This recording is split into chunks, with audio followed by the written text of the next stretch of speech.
우리 함께 하나님께서 주신 말씀 창세기 3장입니다. 15절 우리가 한 절 말씀인데요.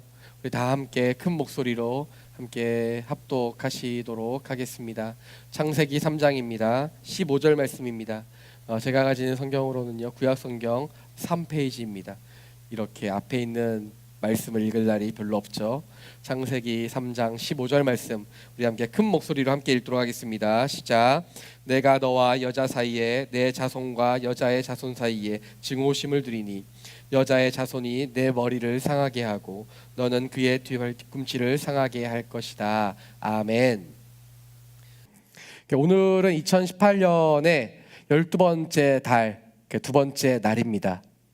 한 해의 마지막 달을 우리가 맞이하고 있습니다. 길의 끝은 또 다른 길의 시작과 맞닿듯이 한 해의 이 끝은 2019년의 처음과 맞닿아 있습니다. 이 한 달을 하나님의 은혜 가운데 승리하며 살아가시기를 축원합니다. 제가 어린 시절에요, 12월 달은 참 되게 좋았던 달이었던 것 같아요. 몇 가지 이유가 있었는데요. 굉장히 좋은 추억이 많고 소망이 많고 좋은 기억들이 많았었는데, 첫 번째 가장 좋았던 거는요, 방학이 있었다라는 거예요. 유치원을 다니든 초등학교를 다니든 국민학교였죠. 하여튼 그런 학교를 다니든 방학이 12월 중순쯤에 있었던 걸로 기억을 합니다. 그 시절 방학이 있다는 게 얼마나 좋았던지 몰라요. 커서 방학이 없는 게 좀 서글프고 서운한 것 같아요. 우리도 방학이 있으면 얼마나 좋을까. 여름방학, 겨울방학. 방학이 있으면 뭘 특별히 사실 하지 않아도 그냥 그 자체가 기다려졌던 것 같습니다. 두 번째 좋았던 기억이 있는데요, 한 살 더 먹는다는 거예요. 지금 우리는 절대 이해할 수 없는 그런 일인데, 어릴 때는 한 살 먹는다는 게 얼마나 좋았는지 몰라요. 여러분들은 안 그러셨는지 모르겠지만 저는요, 한 살 먹고 이렇게 신정 때 되죠. 신정이라고 하죠. 1월 1일이 되면은 한 살 더 먹었다고 막 친구들하고 너무 좋아했던 기억이 있어요. 그리고 하이라이트는 구정이었는데요. 구정이 되면 떡국을 먹고 오잖아요. 그러면 몇 그릇을 먹었냐가 굉장히 중요해요. 굉장히 유치하죠. 사실 그렇지도 않은데 나는 3그릇 먹었다, 나는 3살 더 먹었다, 막 이렇게 유치하게 남자아이들끼리 투닥투닥하면서 보냈던 기억이 있습니다. 세 번째 마지막인데요, 가장 기대가 되고 가장 좋았던 기억인 것 같아요. 그리고 이 기억이 저에게 가장 풍성하게 남아 있습니다. 크리스마스였습니다. 어릴 때부터 교회 다니셨던 분들은 참 많은 기억들이 있을 텐데, 특별히 어린 시절에 오늘교회처럼 이렇게 대형 교회가 아니라 지역 교회나 시골 교회에서 자라신 분들은 더 많은 기억이 있을 것 같아요. 저는요, 시골에서 제가 자랐다고 했잖아요. 시골에 자라가지고 한 이 강당만한 부지 정도였을 것 같아요. 교회가 전체 교회 크기가, 그러니까 땅의 크기가 이 정도였던 것 같고요. 그다음에 그 안에 이렇게 건물들이 있었습니다.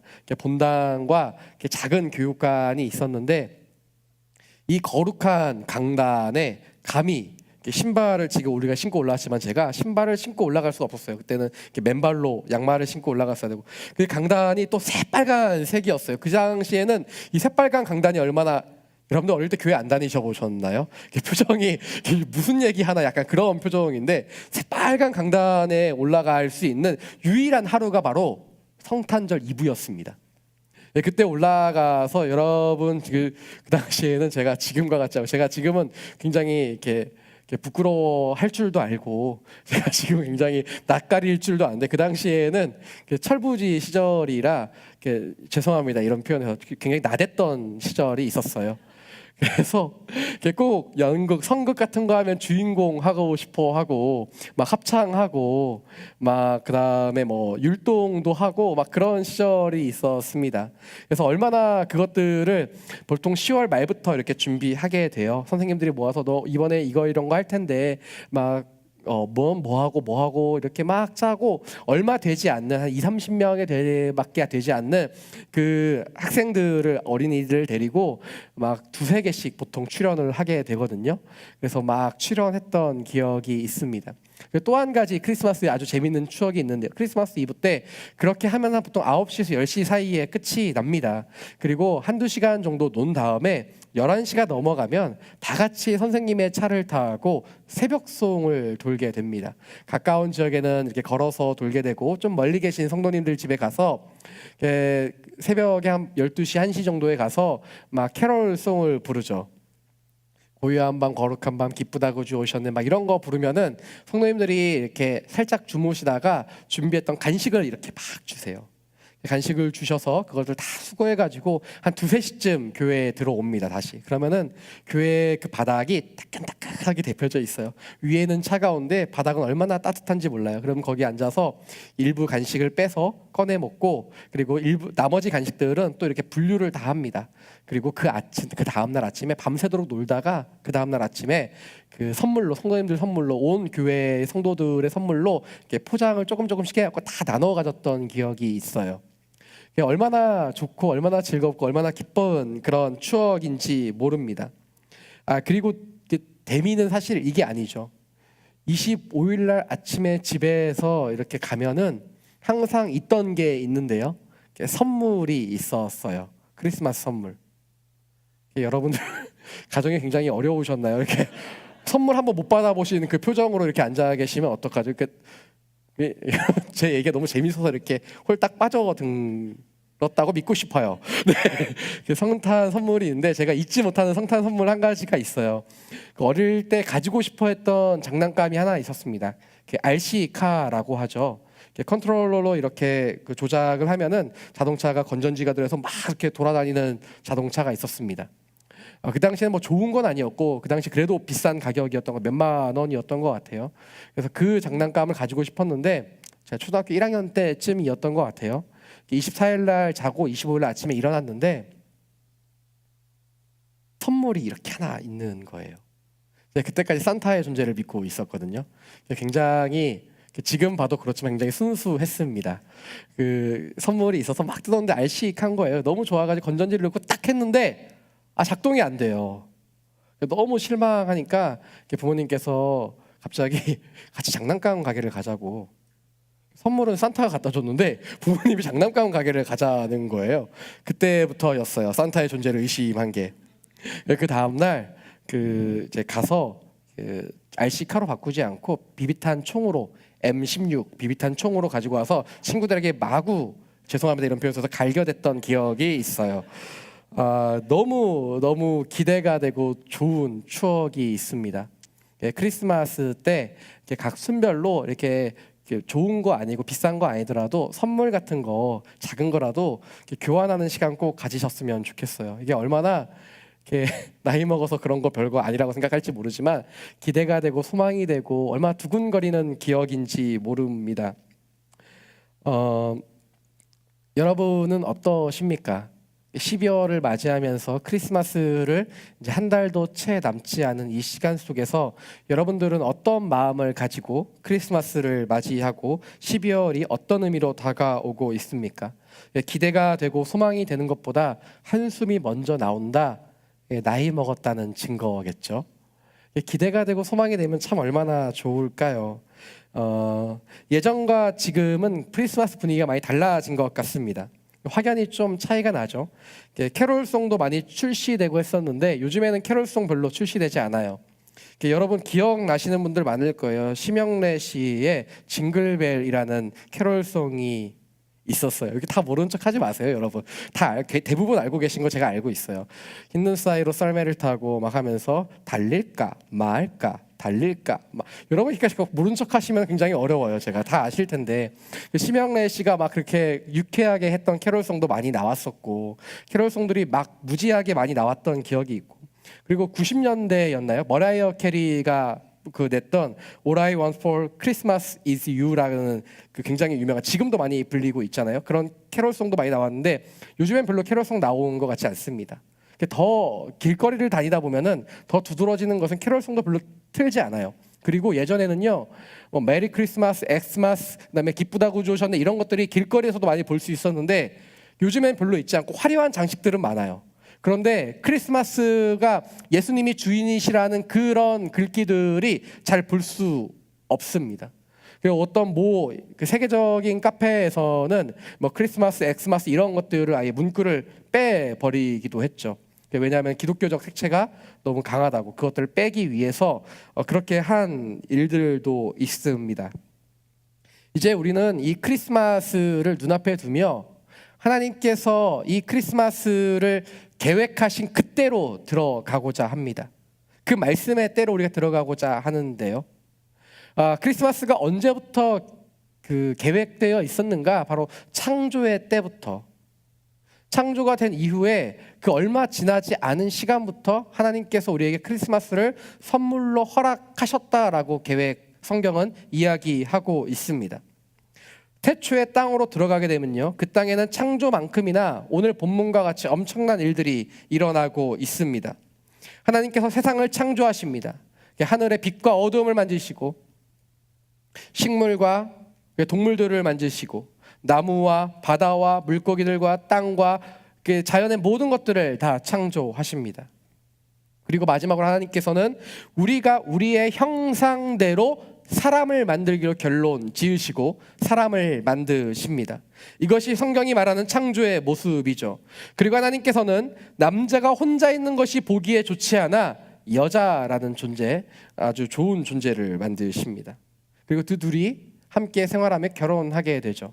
알콩달콩 잘 살아가던 어느 날 뱀이 여자에게 다가와 너는 왜 선악과를 먹지 않느냐라고 질문을 하게 되고, 그러면서 이런 확언의 말을 해줍니다. 네가 그것을 먹어도 죽지 않을 것이다 라고 이야기하죠. 그러자 여자가 선악과를 먹고 진짜 죽지 않자 그 열매를 자신이 가장 사랑하는 사람 아담에게 주게 됩니다. 그러자 그들의 눈이 밝아져 자신들이 벗고 있는 모습을 발견하게 되고 그것이 부끄러워 도망다니며 숨게 됩니다. 하나님께서 아담을 찾지만 아담은 도망갑니다. 하나님과의 대화에서 남자는 여자를 탓합니다. 그리고 여자는 뱀을 탓하게 됩니다. 하나님 그래서 뱀에게 너는 기어다닐 것이라고 말씀하시며 오늘 본문과 같이 이야기하시는데요. 우리 다시 한번 읽어보도록 하겠습니다. 함께 읽겠습니다. 시작. 내가 너와 여자 사이에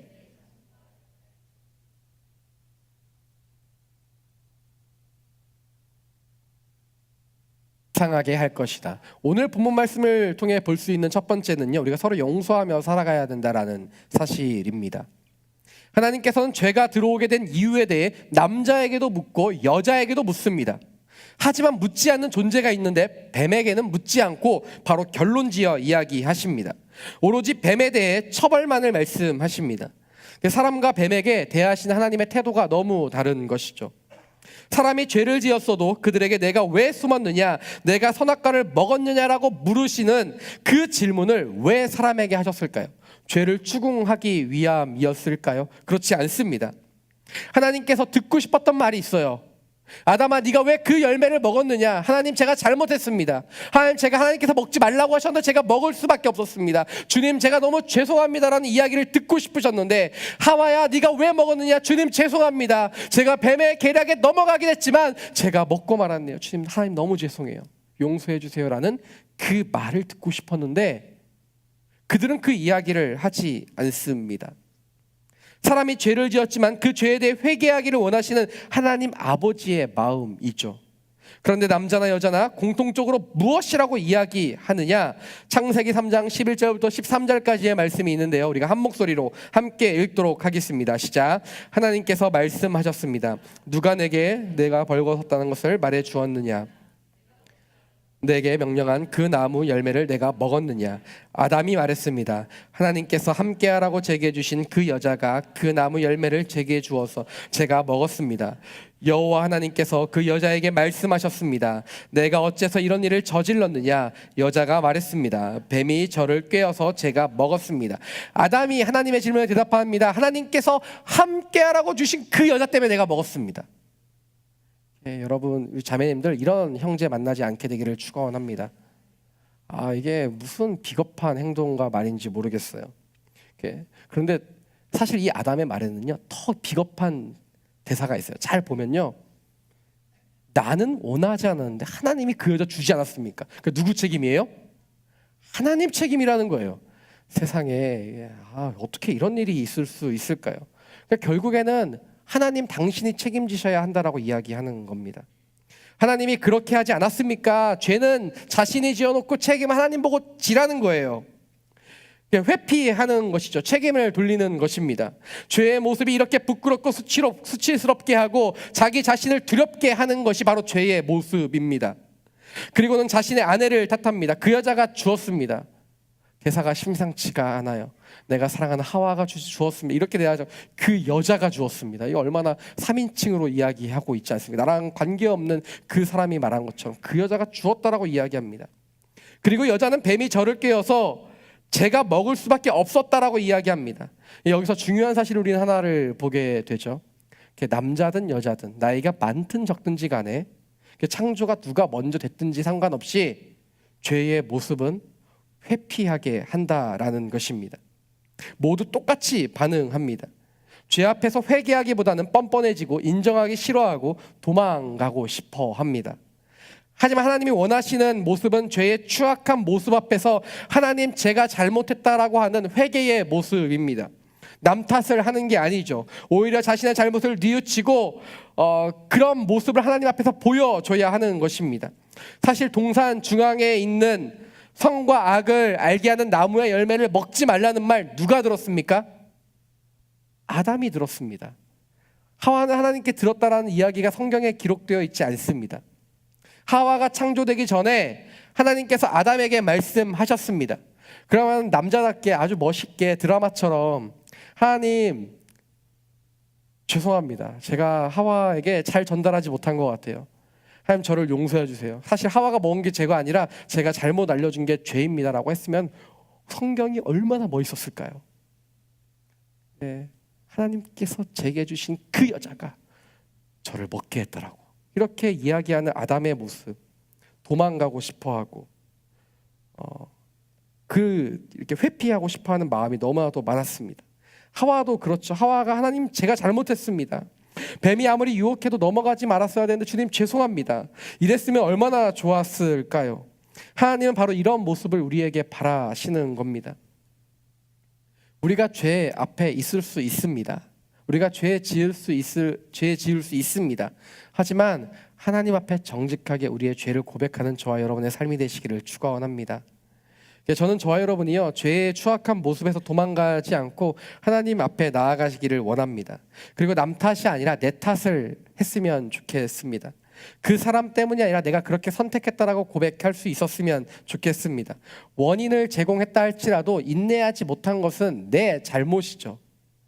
직장에서 아무리 나를 괴롭히는 사람이 있다 할지라도 하나님 제가 그 사람을 더 사랑하지 못하고 더 기도하지 못했던 주님 저를 용서해달라고. 그 사람이 어떠한 원인을 제공하든지 간에 그럼에도 불구하고 하나님 그 사람 잘못이 아니라 내 잘못이라고 고백할 수 있는 저와 여러분의 삶이 되시기를 축원합니다. 옆에 있는 분들에게 한번 인사해 보시겠어요? 내 잘못이야 미안해. 여러분 이게 얼마나 중요한지 몰라요. 네, 우리 사실 별로 남아있지도 않은 자존심 요만큼 때문에 미안하다는 말 얼마나 하기 힘든지 모릅니다. 가까운 사이일수록 사랑하는 사이일수록 이렇게 미안하다는 말 하는 게 어려운지 모릅니다. 하지만 우리가 예수님 먼저 믿은 사람으로서 하나님 안에 성숙한 그리스도인들은요 미안하다는 말을 먼저 할 수 있는 것입니다. 그래서 우리가 먼저 미안하다, 내가 너를 더 사랑하지 못해서 미안하다 고백할 수 있는 저와 여러분의 삶이 되시기를 축원합니다. 오늘 말씀을 통해 볼 수 있는 두 번째는요 문제의 근원을 제거해야 한다라는 사실입니다. 뱀의 유혹으로 사람과 뱀은 이제 영원한 증오심이 생기고 원수가 되었습니다. 바로 죄 때문이죠. 이 죄로 인하여 생기게 된 결과가 하나 있는데요, 바로 하나님과의 단절입니다. 원래 동산에 거닐 때 죄가 들어오기 전까지는 하나님과 아담과 하와가 함께 거닐며 함께 대화하며 얼마나 행복하고 얼마나 좋은 시절을 보냈는지 모릅니다. 그러나 이제 이 죄가 들어옴으로 인하여 그들이 그렇게 할 수 없습니다. 하나님과 함께 할래 함께 할 수가 없습니다. 하나님은 선하시고 거룩한 분이시기 때문에 거룩하지 못한 우리 인간의 존재와 함께 하고 싶어도 함께 하기가 어렵습니다. 우리의 원래 모습은 하나님과 함께 하도록 창조되었습니다. 만들어지기를 하나님과 함께 하는 것에 초점이 맞추어져 창조되었다라는 것이죠. 그런데 만들어진 대로 살 수가 없는 거예요. 마치 러닝머신과 같아요. 러닝머신이 집에 있어도 러닝머신에서 뛰기보다는 그곳에 나의 빨래를 넣는 것과 같은 건조대의 역할을 하는 것과 같죠. 창조 모습 그대로 사용되어지지 않습니다. 저희 집에 굉장히 이것도 얘기하면 저희 아내가 또 뭐라고 할 텐데, 저희 집에 그 DP용 자전거가 하나 있어요. 그게 뭐냐면요, 2년 전에 선물로 받았는데, 운동하라고 선물로 받았는데, 왜 이렇게 자전거 한번 타는 게 어려울까요? 죄고백하는 거예요. 그래서 자전거를 타고 싶다는 마음은 지금도 많은데, 마음은 오히려 연약한 게 제 육신인 거예요. 자전거가 복도에 2년 그대로 있습니다. 놀랍죠. 그래서 그 자전거를 볼 때마다 제 마음을 새로 다잡게 되는 일에만 쓰고 있습니다. 근데 사실 자전거는 굴러가야 자전거죠. 사람이 타고 저 이렇게 흙길도 가고 아스팔트 길도 가고 물에도 가고 이렇게 굴러가야 자전거의 역할을 다하는 것인데, 창조 모습대로 사용되어지지 못하고 있습니다. 저 때문이죠. 러닝머신이나 자전거는 사용자의 귀찮음 때문에 그렇지만, 우리는 본래의 모습대로 하고 싶어도 할 수가, 돌아가고 싶어도 돌아갈 수가 없습니다. 바로 죄 때문이죠. 예전에 저희 집에 하수구가 한번 막힌 적이 있어요. 하수구 막혔는데 이렇게 뭐 액체를 부으면 뚫린다라고 해갖고 인터넷 찾아보니까 그거를 한 통을 사다 부었는데 안 뚫리는 거예요. 그래서 또 한 통을 사다가 좀 양이 부족했나요? 한 통을 다 들이붓고, 근데 그 다음날 아침에 딱 물을 틀었는데 또 안 내려가는 거예요. 그래서 어떤 게 좋은가 막 했더니 다이소에 아주 좋은 물품이 있다는 거예요. 1,000원짜리 긴 스틱으로 되어 있는데요. 여러분 아시는 분들 있을지도 몰라요. 이렇게 하고 막 갈고리처럼 이렇게 나와 있는 게 있어요. 그거를 가지고 막 열심히 막 이렇게 막 넣었다 뺐다 하다가 탁 하니까 그 안에 오물들이 얼마나 많이 걸려 나오는지 몰라요. 그거를 딱 하고 나니까 싹 사라지는 거죠. 찌꺼기가 제가 생각했던 것보다 굉장히 많아서 물이 내려갈래야 내려갈 수 없었던 것을 제가 봤습니다. 여러분, 우리의 죄가 바로 이런 것입니다. 사람들은요, 이 이물질, 찌꺼기를 제거하기 위해서 도덕적으로 깨끗하게 살려고 노력합니다. 봉사활동도 하고요, 노력을 굉장히 많이 하죠. 하지만 이런 행동이 이 찌꺼기를 제거하지는 못합니다. 찌꺼기를 제거하기 위해 하나님은 우리에게 율법을 주셨습니다. 하지만 문제는 무엇인가? 우리가 이 율법을 다 지키며 살아갈 수가 없어요. 행동은 어찌어찌해서 다 해보려고 노력하는데 하나님께서 말씀하십니다. 야, 네가 행동만 하면 뭐하냐? 네 마음에 문제가 있는데, 네 마음도 그렇고 행동도 그렇고 하나님 앞에서 온전해야 된다고 말씀하십니다. 우리는 율법을 그 율법의 요구를 다 이룰 수가 없습니다. 그래서 하나님께서 이 율법 다음에 주신 것이 무엇인가?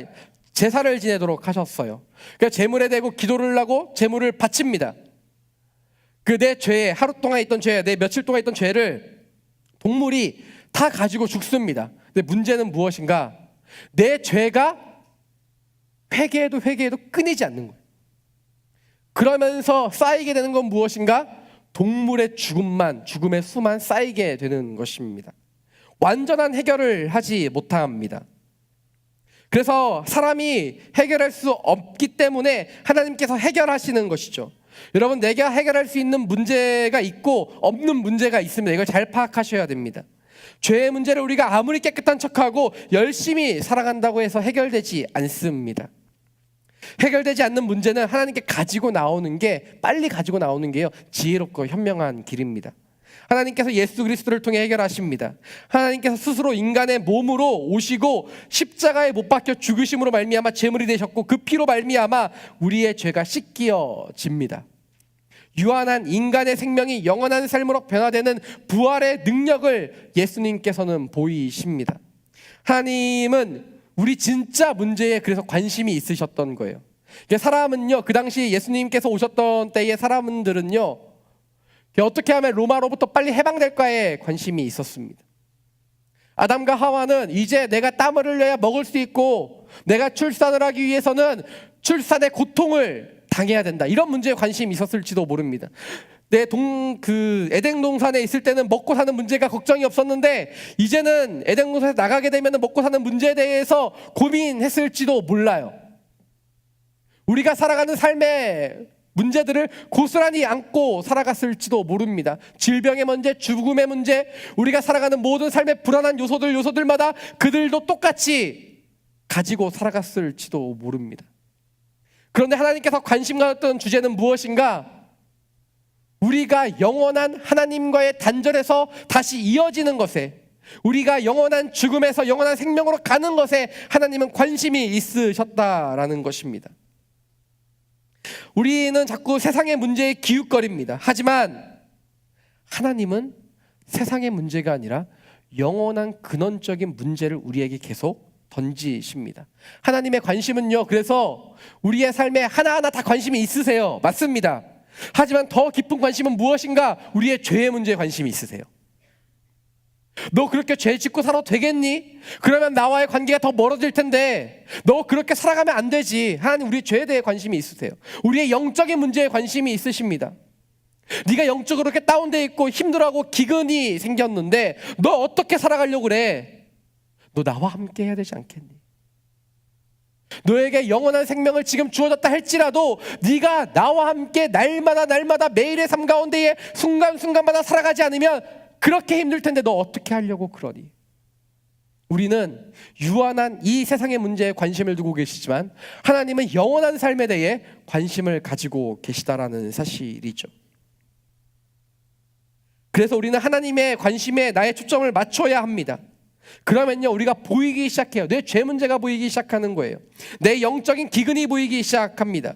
저는 이 겨울 올 한 해를 지나보내며 또한 새로운 한 해를 맞이하는 이 시점에 육체의 문제를 넘어선 영적 문제에 초점을 맞추며 간구하는 저와 여러분의 삶이 되시기를 축원합니다. 오늘 본문 말씀을 통해 볼 수 있는 세 번째인데요, 같은 모습이 사랑이라는 것이죠. 예수 그리스도께서 우리의 근원적 문제를 해결하기 위해 오셨죠. 그 모신 모습이 굉장히 저에게는 말씀을 묵상하며 더 충격적으로 다가왔습니다. 우리는 예수님께서 집에서도 아니고 말구에서 태어나셨어? 여러분 이런 차원이라고 생각하시면 안 됩니다. 더 충격적인 모습이 있습니다. 오늘 본문을 다시 읽어보면 우리는 그 모습에 대해 다시 생각할 수 있게 될 텐데요, 우리 15절 말씀 함께 읽도록 하겠습니다. 시작. 내가 너와 여자 사이에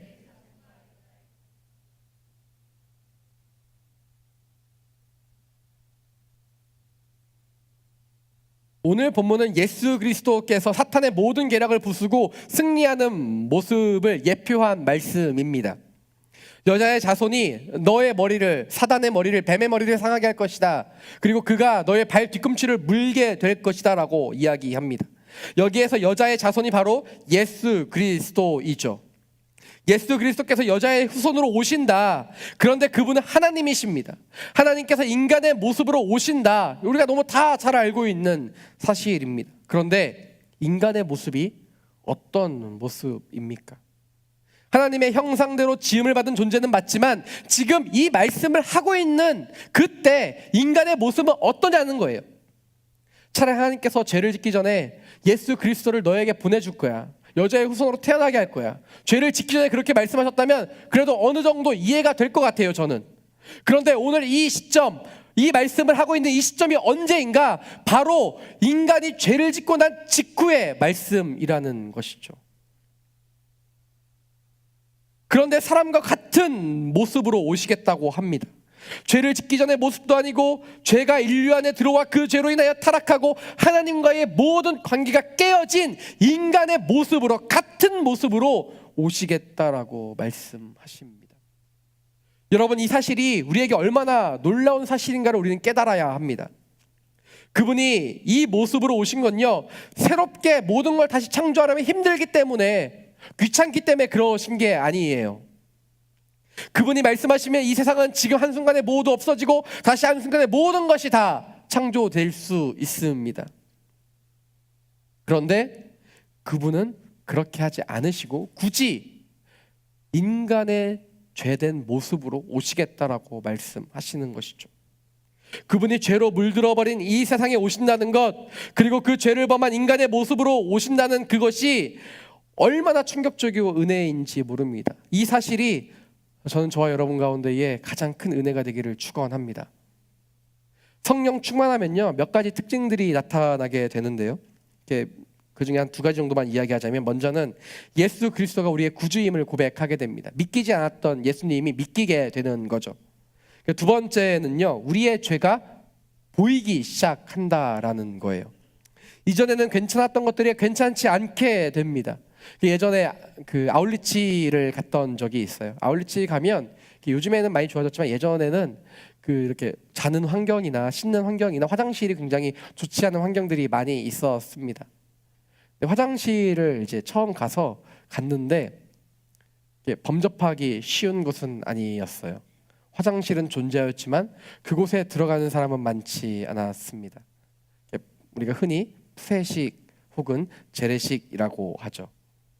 냄새가, 암모니아 냄새가 여름이니까 또 얼마나 심하게 올라오겠어요. 암모니아 냄새가 너무나도 많이 나니까 사람들이 쉽게 들어가지 않습니다. 제가 화장실에 들어갔다가 놀라운 사실을 한 가지 깨닫고 나오게 되었는데요. 처음에 들어갈 때 너무 힘들었는데 나올 때쯤은 힘들긴 하지만 그래도 참을만 하더라고요. 죄가 그렇겠구나. 하나님 앞에서 죄를 짓는 게 처음엔 너무 어렵습니다. 그런데 두 번째, 세 번째 죄 짓는 것들이 점점 쉬워집니다. 바늘 도둑이 그래서 소도둑 되는 거죠. 찔림이 없어지고 죄의 냄새가 맡아지지 않습니다. 그것이 얼마나 더러운가가 느껴지지 않게 되는 것이죠. 하지만 그 가운데 성령의 바람이 불면 마치 신선한 바람이 불어오는 것과 같죠.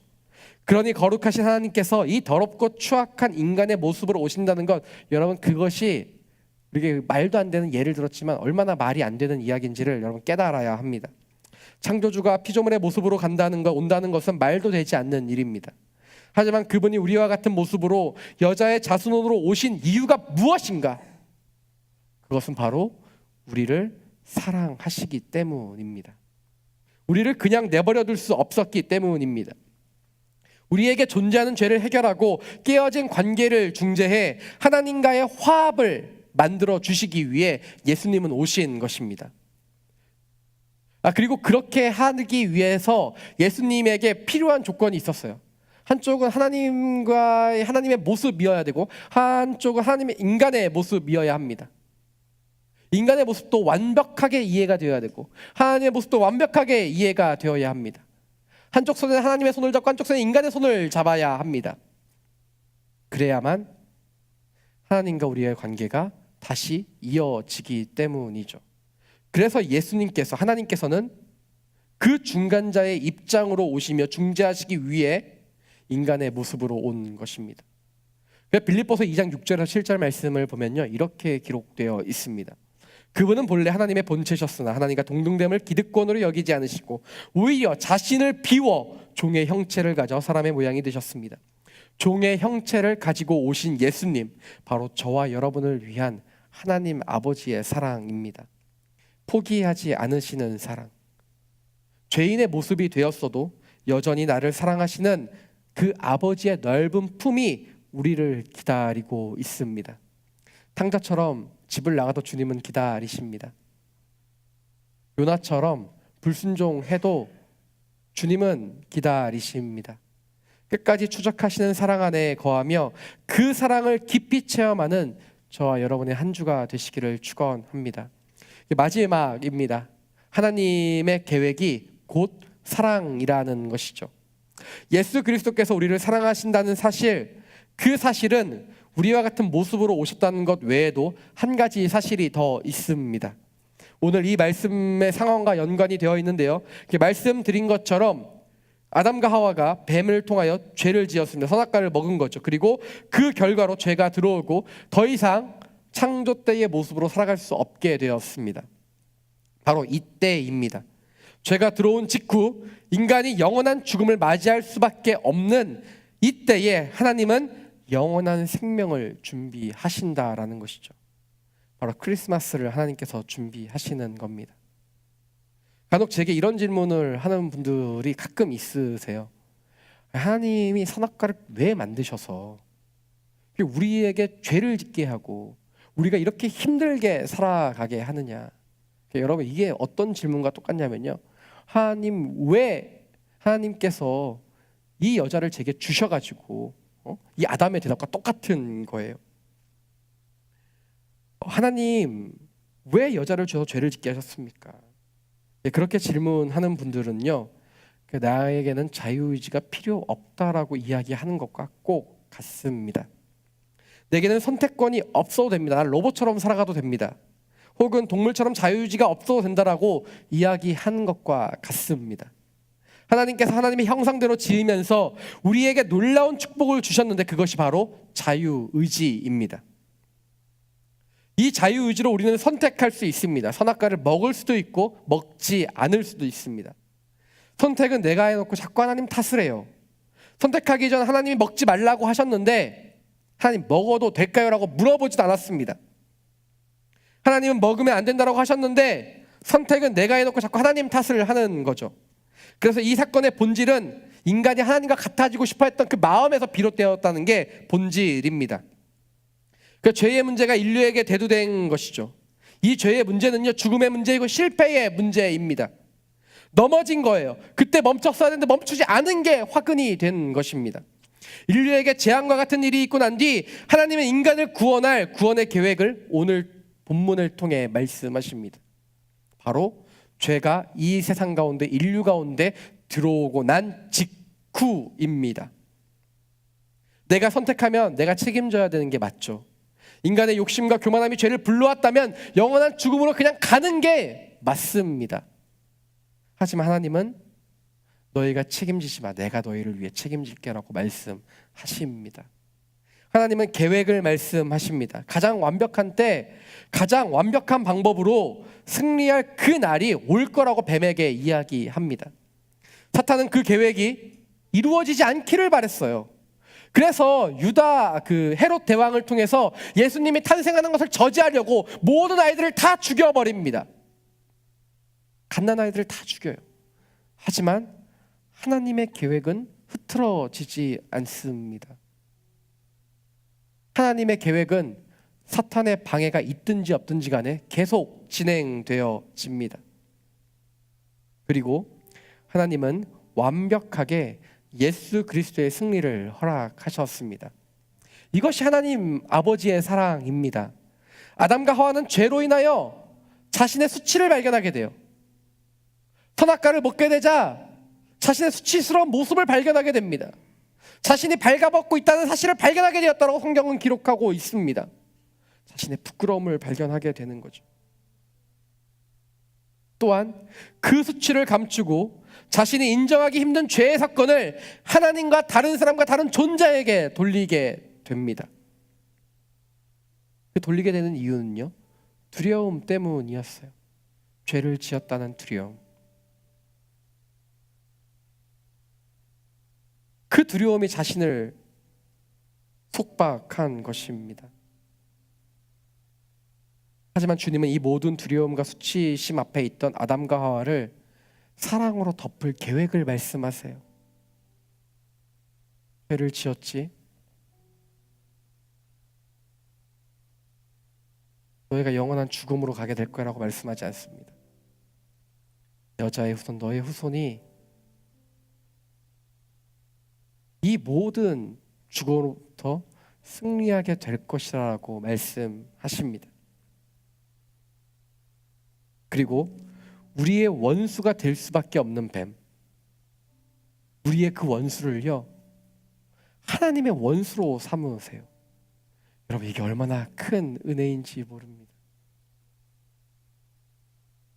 왜 흔히 우리가 농담으로 부부가 되면 같은 편이 되어야 되는데 남편이 자꾸 남의 편을 들어서 남편이라고 이야기하는 경우를 봤잖아요.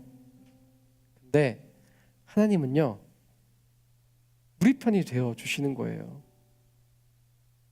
내가 하나님과의 관계를 깨트렸는데 하나님이 내 손을 잡는 겁니다. 내가 너의 편이 되어 줄게. 또 죄를 지어서 괜찮아, 회개해야지. 하지만 내가 너의 죽음의 이 시점부터 나는 이제 영원한 생명을 계획할 거야. 내가 그게 너를 향한 사랑의 방법이라고 이야기합니다. 사랑의 시작점이 우리에게 펼쳐지게 되는 것입니다. 하나님의 계획은 우리를 향한 계획이었습니다. 하나님의 그 계획은요, 우리를 치유하시고 우리에게 완전한 자유와 승리를 주시기 위함이었습니다.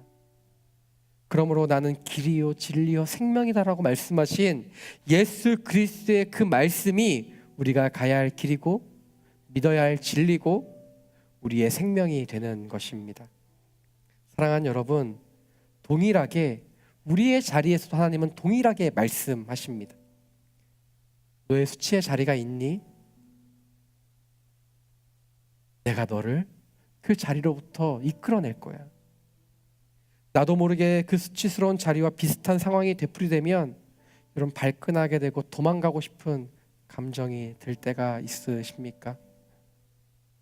하나님이 우리를 향한 완벽한 계획으로 세상이 감당할 수 없고 나의 수치심과 나의 죄가 감당할 수 없는 위대한 사랑으로 우리의 삶을 덮으실 것입니다.